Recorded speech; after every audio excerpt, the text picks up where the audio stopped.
L'Observatoire de Paris a construit dans le centre de la France un ensemble radioastronomique qui est le plus vaste d'Europe. Les radiotélescopes ne voient pas les astres, ils les écoutent.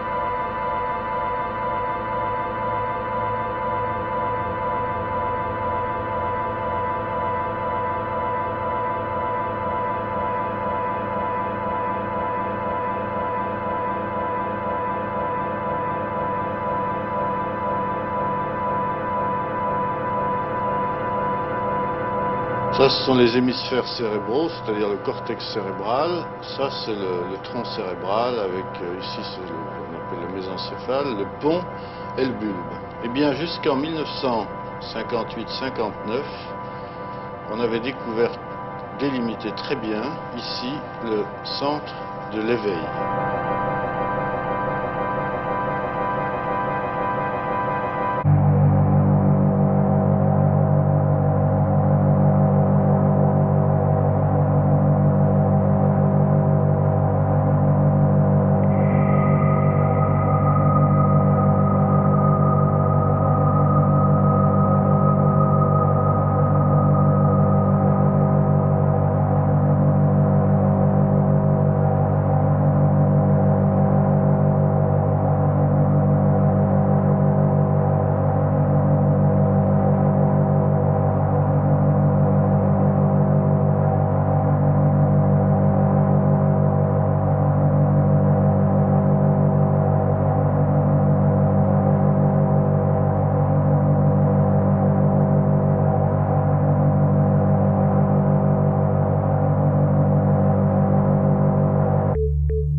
L'espace-temps se déstructure, il y a des fissures, des sortes de trous, et par ce trou, on peut partir soit dans le passé, soit dans le futur, soit dans un univers parallèle. Vous avez le choix.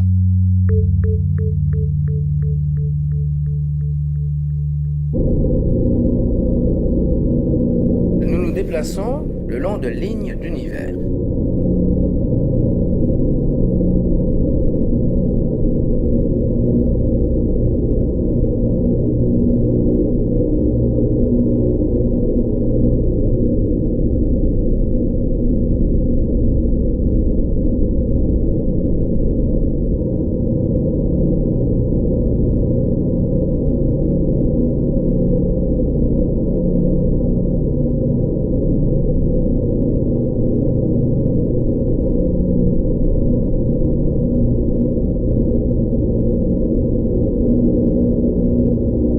Chacun a sa ligne d'univers. C'est ce qui est extraordinaire. C'est-à-dire qu'on n'a aucune idée de ce que ça peut vouloir dire, on n'a aucune idée de la façon dont il faut maintenant chercher pour essayer de comprendre ce qu'il y a derrière. Est-ce qu'il y a des informations importantes derrière? Probablement. Est-ce qu'elles nous sont adressées? On n'en sait rien. Ça va demander encore probablement des mois de travail pour décoder.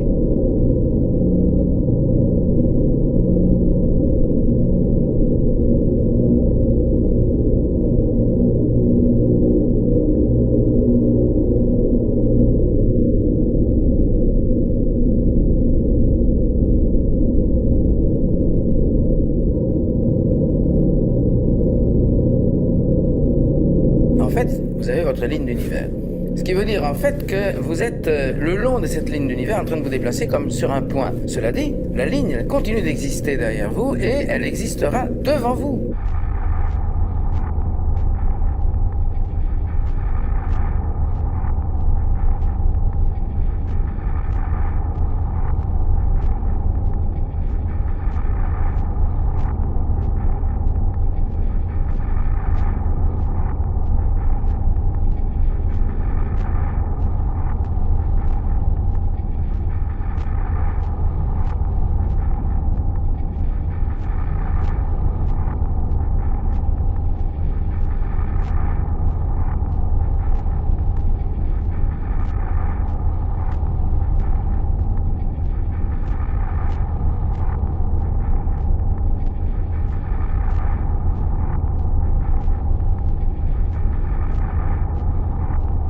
savez que dans chaque cellule, dans votre corps, vous avez 100 000 milliards de cellules.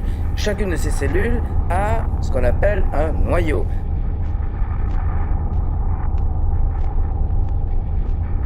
Est-ce que l'on peut dire que l'injection d'amphétamine a fait, au niveau de la synapse, libérer ce médiateur chimique qu'est la dopamine, ce qui a conduit à une transmission accélérée d'informations vers le neurone suivant? Bien sûr. Donc le comportement est changé. Tout à fait.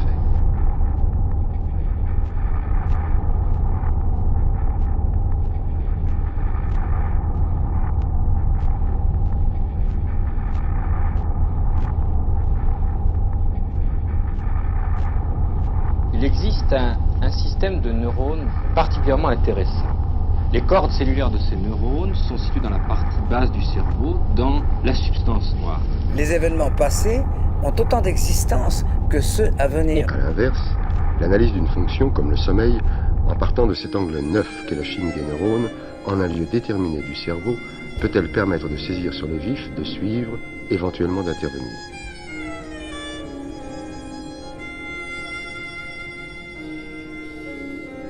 Les combinaisons possibles, eh bien, effectivement, elles sont très très grandes.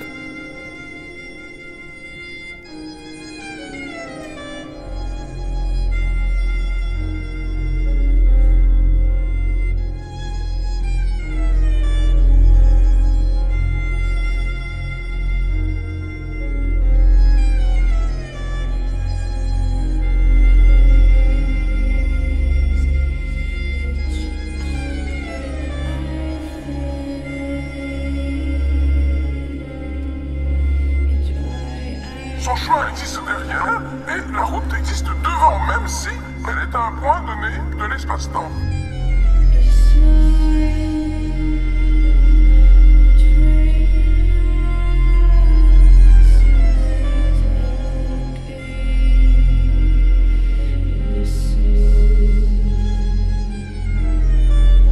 Vous êtes le long de cette ligne d'univers en train de vous déplacer comme sur un point. Cela dit, la ligne elle continue d'exister derrière vous et elle existera devant vous.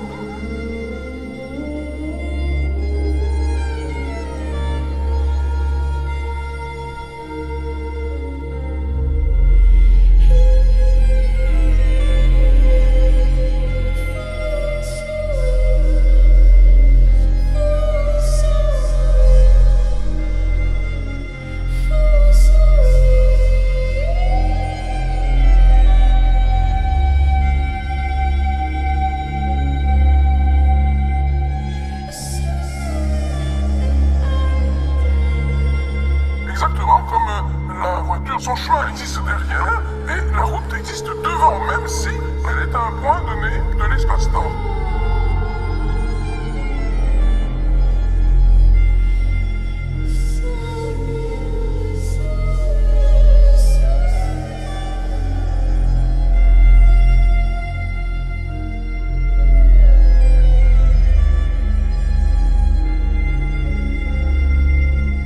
Alors, la question que vous vous posez de savoir si on peut revenir en arrière, pour ça, il faudrait savoir sortir de ce qu'on appelle le cône de lumière de l'espace-temps.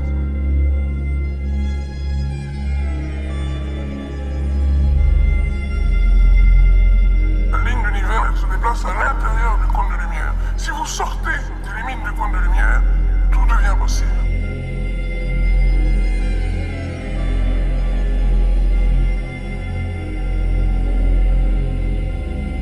Je suis perdu. Mais c'est pas... Je ne suis pas sorti du cône de la lumière. Vous n'êtes pas sorti du cône de lumière. Non mais et je le regrette.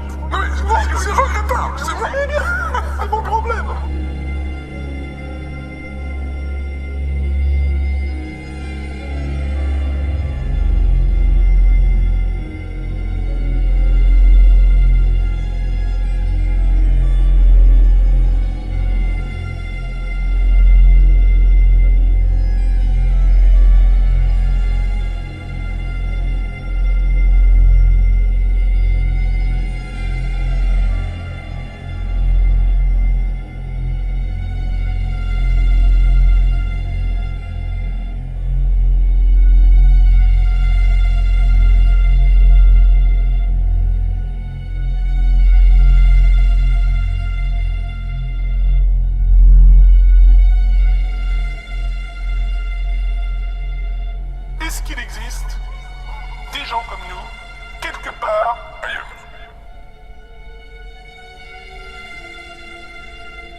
Donc en quelques instants, il y a un déferlement d'énergie.